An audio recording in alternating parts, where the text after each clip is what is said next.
नमस्कार। गीता प्रेस की पुस्तिका है धर्म शास्त्रांक। उसमें धर्म के लक्षण के बारे में बताया गया है। अनंत श्री स्वामी जी श्री अखंडानंद सरस्वती महाराज का अध्याय है।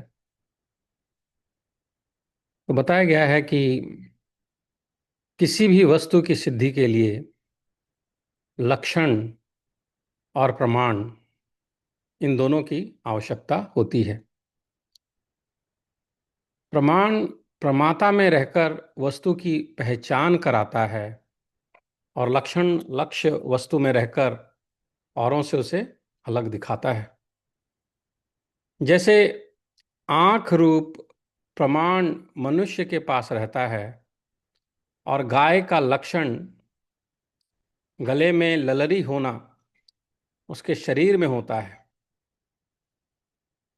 महावाक्य जन्य वृत्ति मनुष्य के अंतःकरण में होती है और सत्य ज्ञान आदि ब्रह्म में रहते हैं। किसी भी वस्तु में लक्षण वह होता है जो उसके सिवा दूसरी वस्तु में न हो। प्रमाण भी वही होता है जो अन्य प्रमाण से अनधिगत और अबाधिक अर्थ का ज्ञान कराए। धर्म एक अतीन्द्रिय पदार्थ है, इसलिए पहले इसके लक्षण पर ही विचार किया जा रहा है। पहला, नास्तिक दर्शनों में सर्वप्रथम चार्वाक दर्शन की ही गणना होती है। उसके मत में देहातिरिक्त आत्मा का अस्तित्व नहीं है। प्रत्यक्ष के अतिरिक्त कोई प्रमाण भी नहीं है। अतः उसके लिए स्वाभाविक है कि लौकिक जीवन में अर्थ संग्रह, मनी कलेक्शन, भोग वैशिष्ट्य, आधिपत्य, यश, उत्कर्ष आदि प्राप्त करना ही कर्म का लक्ष्य हो सकता है। इसलिए पुनर्जन्मवादी और परलोकवादी जिस अर्थ में धर्म का प्रयोग करते हैं, इस शब्द का प्रयोग करते हैं, वह उसके लिए नहीं हो सकता। वह यदि परिच्छिन्न स्वार्थ से ऊपर उठकर कोई कर्म करता भी है तो भी उसका उद्देश्य लौकिक ही होता है, वर्ldly ही होता है। उस लौकिक कर्म का उद्देश्य भी देह तक ही सीमित होता है। उसकी दृष्टि में धर्म लौकिक जीविका का साधन मात्र है। उससे मनुष्य के मन में अंधविश्वास, भय, परावलंबन तथा झूठी आशा का जन्म होता है। इसलिए यदि हम बलात् उसके सिर पर धर्म का आरोप करें तो यह कहना पड़ेगा कि व्यक्तित्व का जिस कर्म से लौकिक उत्कर्ष सिद्ध हो वही धर्म है। जैन संप्रदाय में देहातिरिक्त आत्मा को स्वीकार करते हैं, पुनर्जन्म और परलोक भी मानते हैं, प्रत्यक्ष के अतिरिक्त अनुमान और अपने आगमों को भी स्वीकार करते हैं। इन्होंने धर्म का एक सूक्ष्म पदार्थ के रूप में अध्ययन किया है। ये कहते हैं कि धर्म के परमाणु होते हैं, पुण्य विशेष के अनुष्ठान से उनका निर्माण होता है। जैन संप्रदाय में उन्हें पुद्गल कहते हैं। उनके द्वारा धर्मात्मा के शरीर की रचना होती है और वह सुख संयम प्रधान होता है। इसका अभिप्राय यह हुआ कि पुण्य विशेष से निर्मित देहारंभक पुद्गल नामक परमाणुओं को ही धर्म कहते हैं। पुण्य ही धर्म नहीं है, उससे उत्पन्न परमाणु धर्म है। इससे यह प्रेरणा मिलती है कि हमें पुण्य कर्म करना चाहिए। बौद्ध संप्रदाय में धर्म शब्द बहुत ही व्यापक अर्थ में प्रयुक्त हुआ है। उनके मत में आत्मा, विज्ञान सब क्षणिक है और अंततः सबका उच्छेद शून्यता ही निर्वाण है। पांचों स्कंधों को ही वे धर्म कहते हैं। प्रचलित भाषा में कहना हो तो व्यवहार में अहिंसा और निर्वाण प्राप्ति के उपाय मात्र को धर्म कहते हैं। उत्तर ज्ञान में जो पूर्व ज्ञान की वासना आती है उसको धर्म कहते हैं। ज्ञान क्षणिक है, वे जब नष्ट होते हैं तब अपनी एक वासना छोड़ जाते हैं। वह भी ज्ञान के साथ बदलती ही रहती है। हमारे इस विज्ञान संतान परंपरात्मक जीवन में जो आर्य सत्य के ज्ञान के अनुसार अर्थात बुद्ध के अनुभव के अनुसार वासनाएं उत्पन्न होती हैं, वही धर्म है। दुख, क्षणिकता, स्वलक्षण और शून्य, ये चारों आर्य सत्य हैं। जब इनके अनुभव के अनुकूल ज्ञान धारा प्रवाहित होने लगती है तब उसको धर्म कहते हैं। न्याय दर्शन के प्रणेता गौतम के मत में धर्म आत्मा का एक विशेष गुण है। वह विहित कर्म से अथवा शुभ प्रवृत्ति से उत्पन्न होता है। उसे अदृष्ट भी कहते हैं। मनुष्य के जीवन में दोष मूलक प्रवृत्तियां होती रहती हैं। कहीं राग नचाता है तो कहीं क्रोध उद्दंड बना देता है तो कहीं मोह बांध देता है। इनके कारण मनुष्य संसार की वस्तुओं में फंस जाता है और अंधा, क्रूर तथा पक्षपाती हो जाता है। यही अधर्म का मूल है। जब मनुष्य इनसे बचकर ऐसे कर्म करने लगता है जिनसे वह कायिक, वाचिक एवं मानसिक 10 प्रकार के पापों से बचकर 10 प्रकार के धर्म के अनुष्ठान में लग जाए, तो वह नीचे न जाकर ऊर्ध्व गति को प्राप्त हो और अविद्या से मुक्त होकर जन्म और दुख से भी सर्वदा के लिए छूट जाए। वे 10 पाप ये हैं जिनसे मनुष्य धर्म विमुख हो जाता है। मुझे दूसरे का धन कैसे मिल जाएगा, ऐसा चिंतन, मन से निषिद्ध कर्म करने की आकांक्षा, wanting to do things that are banned, one should not be doing,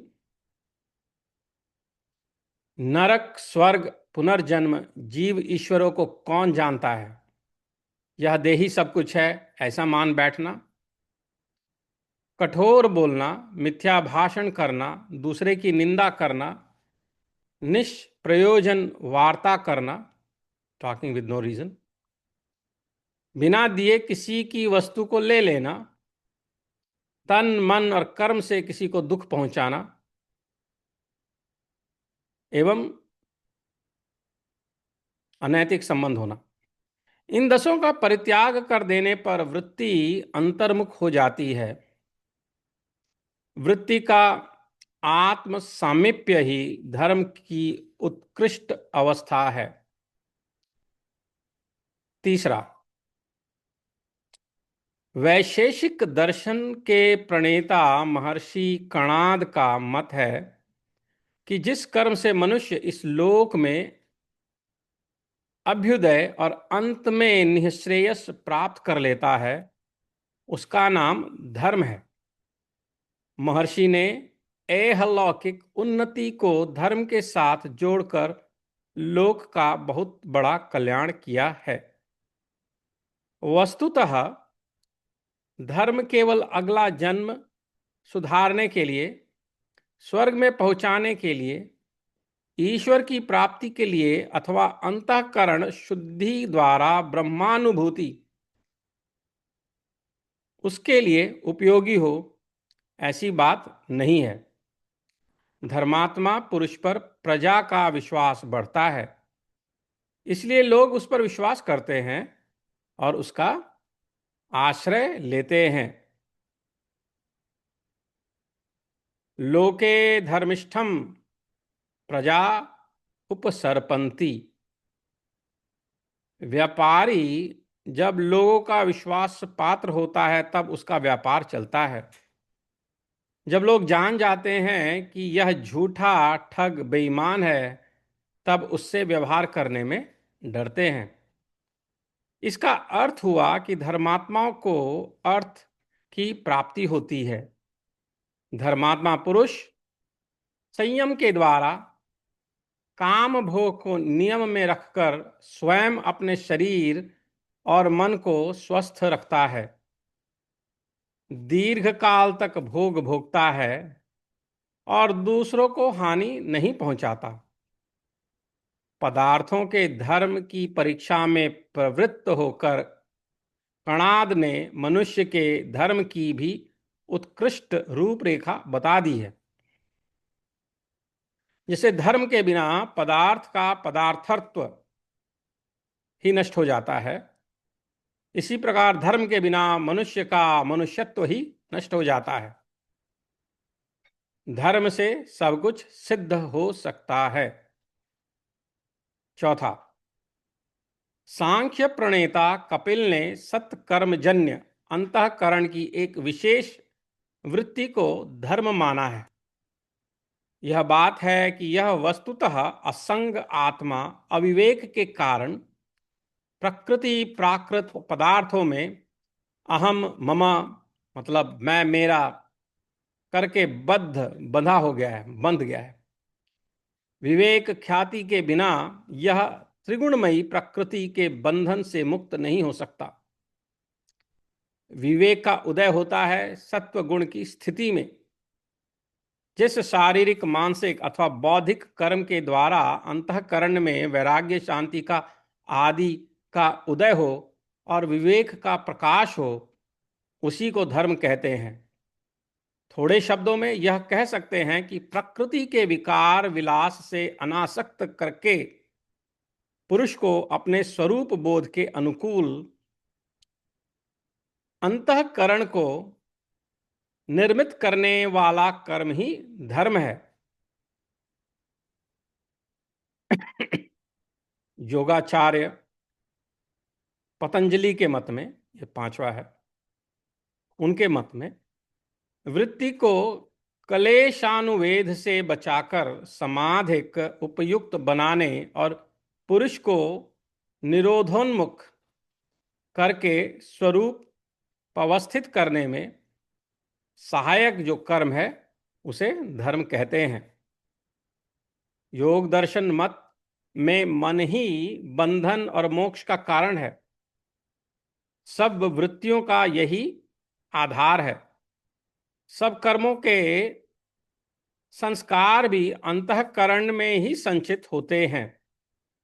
वृत्तियां दो प्रकार की होती हैं, क्लेश युक्त जिन्हें क्लिष्ट कहते हैं और क्लेश रहित जिन्हें अक्लिष्ट कहते हैं।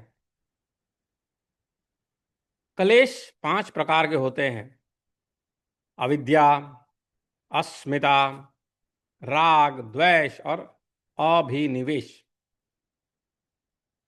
जो साधन या कर्म यम, नियम, आसन, प्राणायाम, प्रत्याहार आदि अक्लिष्ट वृत्ति के पोषक हैं, वे पुरुष ख्याति और कैवल्य के अनुरूप हैं। इस मत में उन्हें ही धर्म माना जाता है। उनमें शौच, तपस्या, ईश्वर प्रणिधान, मैत्री, मुदिता आदि की परिगणना है। योग दर्शन के मत में निरोधानुकूल अनुष्ठेय कर्म ही धर्म है।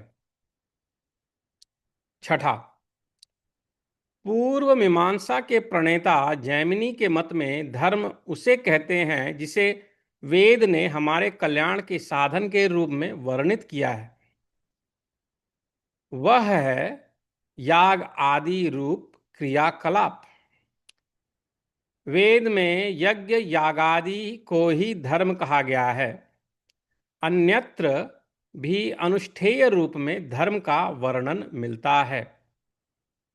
उपनिषद धर्म करो ऐसी आज्ञा देते हैं। हमारे प्राचीन महर्षि कहते हैं कि यम त्वार्याः क्रियमाणम प्रशसन्ति स धर्मः, यम गर्हन्ते सो धर्म इति। इससे भी धर्म वेद विहित क्रिया रूप ही सिद्ध होता है।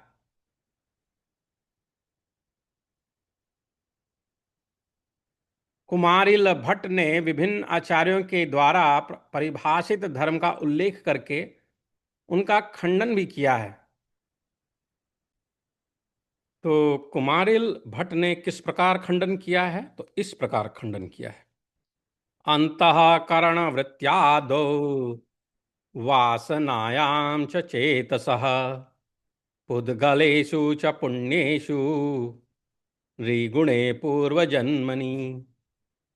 साथ ही कहा है, श्रेयो ही पुरुष प्रीति ही सा द्रव्य गुण कर्म भी चोदना लक्षणे साध्या तस्मात् तैष्वेव धर्मता।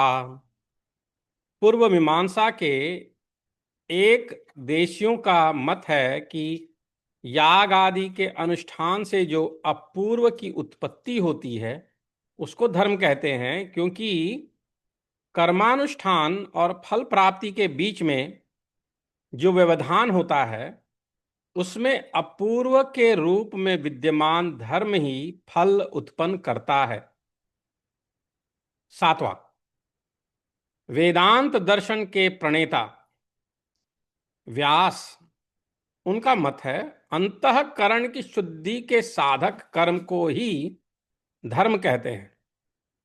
धर्मानुष्ठान से उच्छृंखल कर्म पर नियंत्रण स्थापित होता है, वासनाएं मर्यादित होती हैं, वेद वचन पर श्रद्धा होती है, कर्तव्य की मीमांसा से विवेक शक्ति बढ़ती है, देहातिरिक्त आत्मा की ओर ध्यान जाता है, धर्म के द्वारा आराध्य देवी शक्तियों का ज्ञान होता है, धर्म के न्यूनाधिक्य के अनुसार पितृलोक, देवलोक, ब्रह्मलोक आदि का विचार होता है, फलदाता ईश्वर है इस पर विश्वास होता है, धर्म का निष्काम अनुष्ठान करने पर निष्कामता की प्रतिष्ठा होती है। वस्तुतः अंतःकरण का जागरूक रहकर निष्काम होना ही उसकी सिद्धि है, उसी प्रकार उसकी शुद्धि होती है। और शुद्धि से वैराग्य और जागरूकता से विवेक का उदय होता है। व्यास आचार्य ने लोकहितकारी कर्म को भी धर्म कहा। उनका अभिमत है कि प्रबुद्ध पुरुष अन्वय व्यतिरेक दृष्टि से हिताहित का विचार करके जो कर्म करता है वह लोक कल्याणकारी होता है। इस प्रकार धर्म विचार में साधारण मनुष्य का अधिकार नहीं है, क्योंकि वह अपने विवेक को वासनाओं से अभिभूत कर देता है। इसलिए इस संबंध में सावधान रहना चाहिए कि किसी निषिद्ध कर्म को लोक हितकारी ना समझ लिया जाए। आठवां, धर्माचार्य मनु ने जीवन में 10 पदार्थों के धारण को धर्म कहा है। ये 10 धारण करने वाली चीजें क्या हैं? तो धृति, क्षमा, दम, अस्तेय, शौच, इंद्रिय निग्रह, घी, विद्या, सत्य, अक्रोध। तो मनु ने जीवन में इन 10 पदार्थों के धारण को धर्म कहा है। धृति, धनादिक का नाश होने पर चित्त में धैर्य बना रहना मेधातिथि से धृति कहते हैं। प्रारंभ किए हुए कर्म में बाधा और दुख आने पर उद्विग्न न होना सर्वज्ञ नारायण। दूसरा है क्षमा, दूसरों के अपराध को सह लेना, क्रोध उत्पत्ति के कारण उपस्थित होने पर भी क्रोध न करना, किसी के अपकार करने पर बदला न लेना, द्वंद्व सहिष्णुता, अपमान सह लेना, शांति, ये सब क्षमा है। दम, दम का अर्थ है उद्दंड न होना, तपस्या करने में जो क्लेश हो उसे सह लेना, विकार के कारण उपस्थित रहने पर भी मन को निर्विकार रखना, मन को रोक रखना, मन को मनमानी न करने देना, द्वंद्व सहिष्णु होना। अस्तेय, दूसरे की वस्तु में स्पृहा न होना, अन्याय से पर धन आदि का ग्रहण न करना, पर द्रव्य को न लेना। शौच, आहार आदि की पवित्रता को शौच कहते हैं। स्नान, मृतिका आदि से शरीर को शुद्ध रखना, शास्त्र की रीति से शरीर को शुद्ध रखना, बाह्य अभ्यंतर की पवित्रता। इंद्रिय निग्रह, इंद्रिय निग्रह कहते हैं इंद्रियों को विषयों में प्रवृत्त न करना, नेत्र आदि इंद्रियों को उनके विषयों से अलग रखना, जितेंद्रिय होना। धी, भली भांति समझना, प्रतिपक्ष के संशय को दूर कर सकना। आत्मा उपासना, आत्मोपसान उपासना, शास्त्र के तात्पर्य को समझना, बुद्धि का अप्रतिहत होना। किसी किसी पुस्तक में धी के स्थान पर ह्री का उल्लेख है, उसका अर्थ है कर्तव्य से निवृत्त करने वाला ज्ञान विशेष, निषिद्ध कर्म करने में लज्जा आना, अपने को अकर्तव्य से बचाना। फिर है विद्या, आत्मनात्मक विषयक विचार, बहुश्रुक होना, आत्म उपासना। नौवां है सत्य, मिथ्या और अहितकारी वचन न बोलना, यथार्थ बोलना, अपनी जानकारी के अनुसार ठीक बोलना। अक्रोध, क्षमा करने पर भी कोई अपकार करे तब भी क्रोध न करना, दैववश क्रोध उत्पन्न होने पर उसको रोकने का प्रयत्न, क्रोध का कारण होने पर भी क्रोध न होना, अपने मनोरथ में बाधा डालने वालों के प्रति भी चित्त का निर्विकार रहना। धृति ही क्षमा दमोस्तेयम, शौचमिंद्रिय निग्रह, धीर्विद्या सत्यम क्रोधो दशकम धर्म लक्षणम। धृति ही क्षमा दमोस्तेयम, शौचमिंद्रिय निग्रह, धीर्विद्या सत्यकम क्रोधो दशकम धर्म लक्षणम। तो स्मृति में ये सब धर्म लक्षण स्थान स्थान पर बिखरे हुए हैं। मनु जी ने स्वयं इनको समेटकर स्पष्ट स्पष्ट समझा देने के लिए इकट्ठा करके वर्णन किया है। 9वां, महाभारत। महाभारत के मत से धर्म वह वस्तु है जो प्राणी मात्र के भरण पोषण धारण अर्थात योगक्षेम विधान में समर्थ हो। अभिप्राय यह है कि यह मनुष्य जीवन प्राप्त होना अत्यंत दुर्लभ है। यह जन्म प्राप्त करके यदि मनुष्यत्व की रक्षा न की जाए तो वह पुनः जड़त्व की प्राप्ति होती है। धर्म इसकी चेतना को प्रबुद्ध करता है, जगाता है। अधर्म जड़ता की ओर झोंकता है। प्राप्त मनुष्यत्व की रक्षा और प्राप्तव्य परमेश्वर की प्राप्ति धर्म के द्वारा ही होती है। वस्तुतः यही योगक्षेम है। धर्म केवल मनुष्यत्व का ही रक्षक नहीं है, मनुष्य में रहकर प्राणी मात्र का रक्षक है। इसी से मनुष्य के व्यवहार में दूसरे प्राणियों के प्रति हिंसा भाव का निषेध है। वस्तु के वस्तुत्व को सुरक्षित रखना और विकसित करना धर्म का काम है। धारणा धर्म मित्याहुर्धर्मो धारयते प्रजा यदस्याद धारण संयुक्तम सधर्म इति निश्चयः।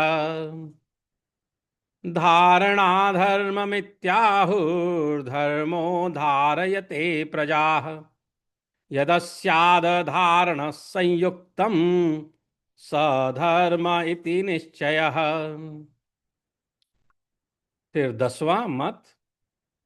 भरद्वाज ऋषि के मत में जिस कर्म से तमोगुण का ह्रास और सत्व गुण का प्रकाश हो उसे धर्म कहते हैं।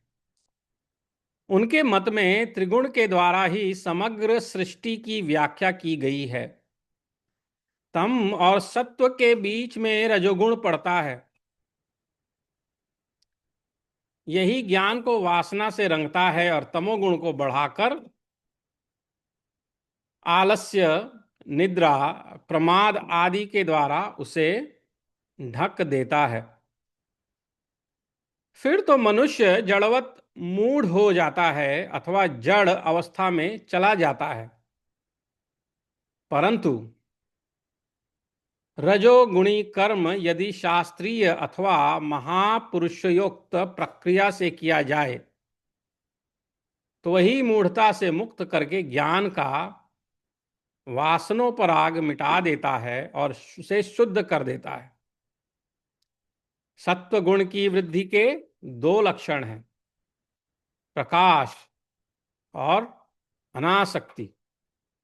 सुखासक्ति और बौद्धिक अहंकार से बचकर धर्मानुष्ठान करने से सत्व की वृद्धि होती है। इसमें सदाचारी जीवन, यथार्थ ज्ञान और आसक्ति रहित आनंद की उत्पत्ति होती है। 11वां, याज्ञवल्क्य मुनि के मत में यज्ञ, सदाचार, दम, अहिंसा, दान, स्वाध्याय आदि देश काल सापेक्ष धर्म है और योग द्वारा आत्मदर्शन परम धर्म है। याज्ञवल्क्य जी ने धर्म के 5 प्रेरणा स्रोत बताए हैं। वेद, वेदा विरुद्ध स्मृति, दोनों से अविरुद्ध सदाचार, तीनों से अविरुद्ध आत्मप्रिय और चारों से अविरुद्ध स्वयं ग्रहण किया हुआ नियम। इस लक्षण में मुख्य बात यह है कि आत्मदर्शन को परम धर्म माना गया है। इसका अभिप्राय यह है कि यदि कर्मानुष्ठानात्मक धर्म का परित्याग करके भी आत्मज्ञान के लिए प्रयत्न करना पड़े तो करना चाहिए। यह बात अनुस्मृति में स्पष्ट कही गई है कि प्रणव जप, उपनिषद का पाठ, चित्त शांति और आत्मज्ञान के लिए आवश्यक हो तो अग्निहोत्र आदि कर्म का परित्याग कर देना चाहिए। 12वां,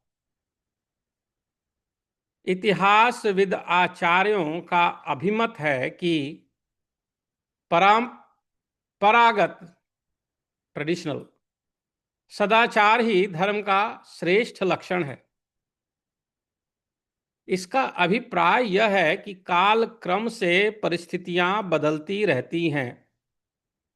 देश भेद से भी संस्कृतियों में अंतर मिलता है।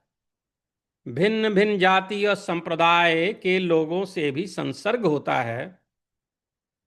ऐसी अवस्था में मनुष्य यदि अपने कुल क्रम आगत सदाचारों का त्याग करने लगे तो वह कहीं का नहीं रहेगा। संसर्ग दोष, भौगोलिक दोष और परिस्थितियों दोष से रक्षा करके जीवन को तपःपूत रखने वाला यह परंपरागत सदाचार ही है। इसी से इनके संबंध में स्पष्ट उल्लेख है कि माया देवी ने इन महाजनों की बुद्धि हर ली है।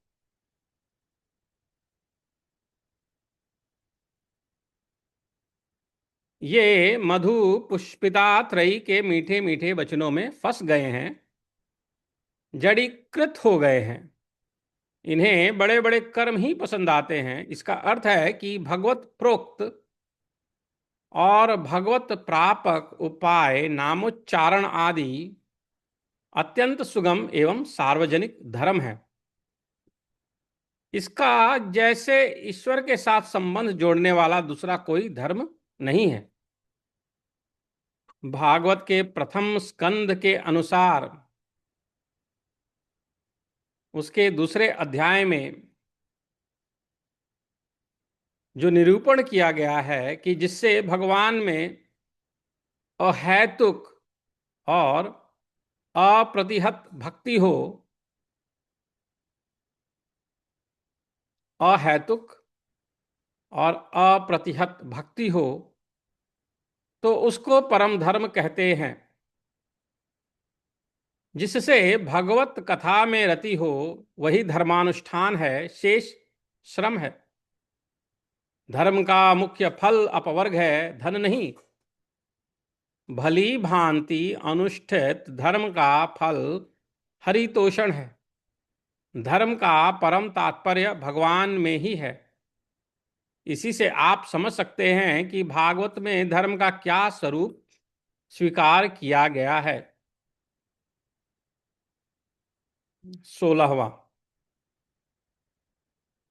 इसके अतिरिक्त भागवत में नारद जी युधिष्ठिर से कहते हैं कि सत्यम, दया, तपः, शौचम, तितिक्षेक्षा, शमो दमः, अहिंसा, ब्रह्मचर्यं च, त्यागः, स्वाध्याय आर्जवम्, संतोषः, समादृक्सेवा, ग्राम्यो परमः शनेः, नृणां विपर्यहिक्षा, मौनमात्मा विमर्शनम्, अन्याद्यादेः संविभागो भूतेभ्यश्च यथार्हतः, तेष्वात्मदेवाता बुद्धिः, सुतरां नृषु पाण्डव, श्रवणं कीर्तनं चास्य स्मरणं महतां गतेः, सेवे जावन्नतिर्दास्यं सख्यमात्मसमर्पणं, नृणामयं परो धर्मः, सर्वेषां समुदाहृतः त्रिंशल्लक्षणवान् राजन् सर्वात्मा येन तुष्यति। श्रीमद् भागवत 7:11, 8 से 12।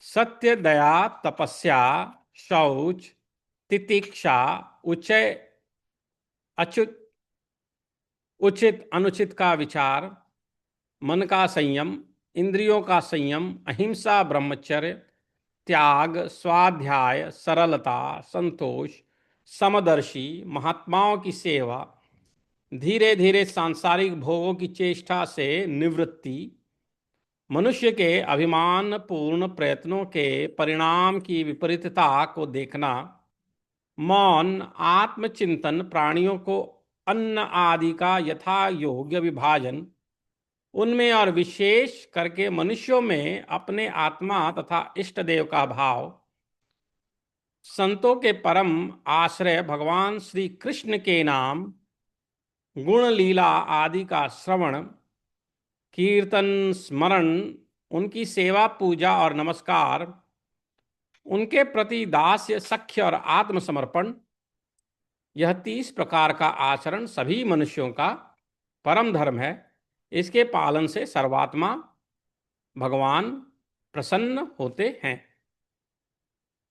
सत्यम, दया, तपः, शौचम, तितिक्षेक्षो, शमो, दमः, अहिंसा, ब्रह्मचर्यं च त्यागः, स्वाध्याय, आर्जवं, संतोषः, समादृक् सेवा, ग्राम्ये हो परमः शने, नृणां विपर्यये हक्षा, मौनमात्मा विमर्शनम्, अन्याद्यादेः संविभागो भूतेभ्यश्च यथार्हतः, तेष्वात्मदेवता बुद्धिः, सुतरां नृषु पाण्डव, श्रवणं कीर्तनं चास्य स्मरणं महतां गतेः, सेवे ज्यावनतिर्दास्यं सख्यमासमर्पणं, नृणामयं परो धर्मः, सर्वेषां समुदाहृतः, त्रिंशलक्षणवान् राजन् सर्वात्मा येन तुष्यति।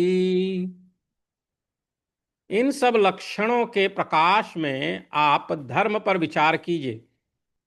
किसी एकांगी लक्षण में अपनी बुद्धि को आबद्ध मत कीजिए।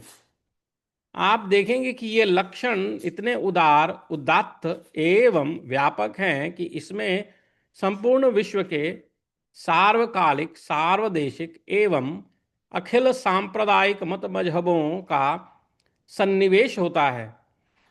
क्या आपकी दृष्टि इतनी संकीर्ण है कि जो आपके द्वारा मान्य लक्षण है उसमें जिसका सन्निवेश हो उसको धर्मात्मा माने, और जो दूसरे लक्षण के अंतर्गत हो उसको अधार्मिक माने? आप इन सब लक्षणों पर विचार कीजिए और अपनी अंतःकरण की संकीर्णता, नैरोनेस, उसका परित्याग करके सब में व्यापक धर्म सत्ता का अनुभव कीजिए। इससे आपके मन में जो राग, द्वेष, संघर्ष, कटुता, विरोध, वैमनस्य आदि की भावनाएं आ आकर आपको दुखी बनाती हैं, वे शांत हो जाएंगी और आप परमार्थ पर अग्रसर होंगे। ओम विष्णुवाय नमः। ओम नमः शिवाय।